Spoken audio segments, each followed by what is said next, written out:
আসসালামু আলাইকুম রহমতুল্লাহ। প্রিয় দর্শক, আপনারা সবাই কেমন আছেন? কিউএনএইচ একাডেমির আরও একটি নতুন ভিডিও পর্বে আপনাকে জানাই স্বাগতম। আজকে আমরা মাইক্রোসফট এক্সেলের এইচ লুকআপ ফর্মুলা নিয়ে আপনাদের সামনে কথা বলবো। এর আগে আমরা দেখেছি ভি লুকআপ অর্থাৎ ভার্টিক্যাল লুকআপ। আজকে দেখবো এইচ লুকআপ অর্থাৎ হরিজেন্টাল লুকআপ। ভার্টিক্যাল লুকআপ এবং হরিজেন্টাল লুকআপের কাজ প্রায় একই, কিন্তু দুটার সূত্র দুরকম হয়। হরিজেন্টাল দিয়ে কাজ করলে আপনি যে কোনোটা আড়াআড়িভাবে কাজ করতে পারবেন এবং হাজার হাজার ডাটার মধ্যে থেকে আপনি যে ডাটাটুকু চাচ্ছেন ঠিক সেই ডাটাগুলো এখানেও ভিলুকআপের মতো কালেকশন করতে পারবেন। তো আমরা এই স্ক্রিনে দেখানো একটি ফাইল আগে থেকে করে রেখেছি ডেমো হিসেবে। তো এখানে কিছু টেক্সট আছে, এখানে এই টেক্সটগুলোর মাঝে আপনাদেরকে এইচ লুকআপের একটি কাজ দেখিয়ে দেব। এইখানে দেখুন আমাদের একটি ফর্মুলা করা আছে, ঘর করা আছে। এই ঘরে আমরা এইচ লুকআপের ব্যবহারটা দেখব। তো তার জন্য আমরা এখানে আগে কিবোর্ড থেকে ইকুয়াল টু চাপবো। আমরা এইচ এর লিখলে আমাদের এখানে সূত্রটা চলে আসবে। আমরা এখানে ডাবল ক্লিক করব। এখানে লুকআপ ভ্যালু, আমি এখান থেকে যে ডাটাটা নিব আসলে এটা আমি কার মাধ্যমে থেকে নিব এটা কিন্তু আমাকে আগে সিলেক্ট করে দিতে হবে। তো আমরা এখানে চাচ্ছি যে এই কলামে যে নামটা লেখা আছে এই নামের এগেনস্টে আমি এখানে ডাটাটা কালেকশন করব।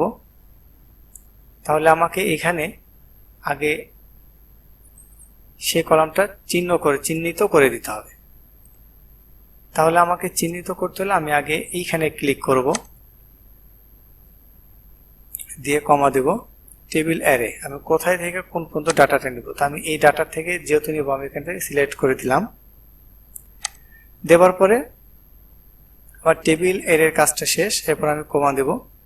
এখন আমি কোন ঘর থেকে নিয়ে কাজ করব, তা আমি হচ্ছে সি কলামের 8 নাম্বার রো থেকে নিয়ে কাজ করব। তো এখানে দেখতে হবে আমার কত নাম্বার, এই ডাটাটা কত নম্বর ঘরে আছে এই টেবিলের মধ্যে। তো এখানে যেহেতু 1 2 নাম্বারে আছে, তাহলে আমি এখানে 2 প্রেস করব।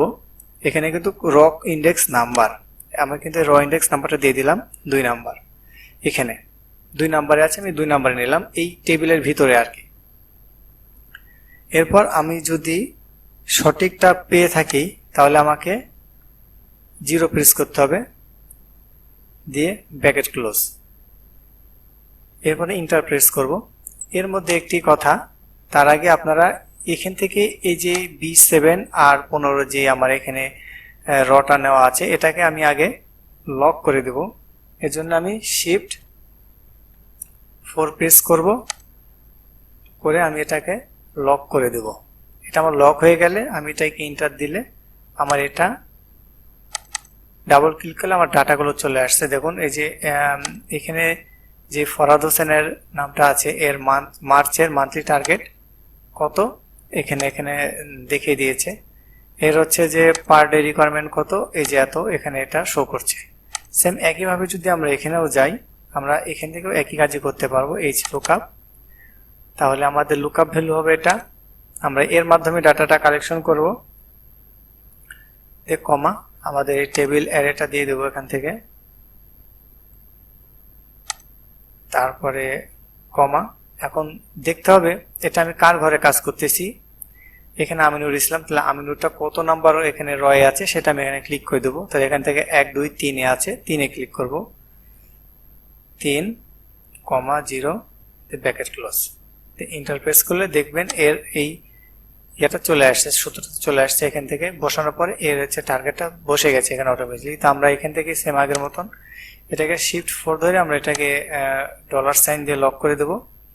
দিয়ে ইন্টার প্রেস করলে আমাদের এটা ডাবল ক্লিক অথবা টেনে ধরলে আমাদের অটোমেটিকলি এখানে ডাটাটা চলে আসবে। তো এই হচ্ছে এইচ লুকআপের ফর্মুলা। আপনি এইভাবে সহজে এখান থেকে আপনি ডাটাগুলো কালেকশন করতে পারবেন। তো এই ছিল আজকের পর্যন্ত আমাদের এই ভিডিও। আমাদের এই ভিডিও যদি আপনাদের ভালো লেগে থাকে তাহলে অবশ্যই লাইক, কমেন্ট এবং শেয়ার করবেন। আর অবশ্যই আমাদের চ্যানেলটি সাবস্ক্রাইব করতে ভুলবেন না।